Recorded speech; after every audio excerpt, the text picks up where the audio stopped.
sagot na nagtatago sa oras. Kapag pinuwersa ang pintuan ng sandali, mas tumitigas ang katahimikan. May mga ideyang dumarating kapag payapa.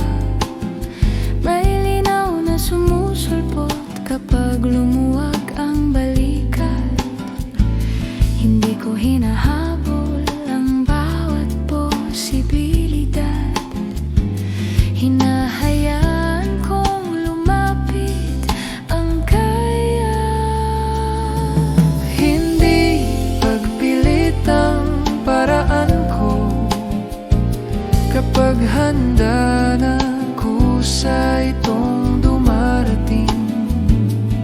Sa tahimik na galaw ng buhay, natututong maghintay.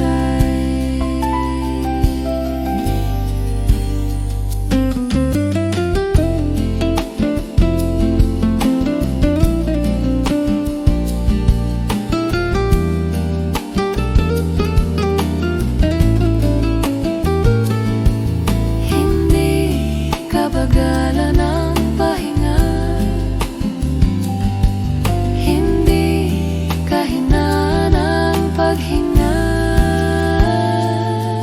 Hindi pagpilit ang paraan ko. Sa bawat sandaling pinapayagan, mas malinaw ang susunod na hakbang. Kapag hindi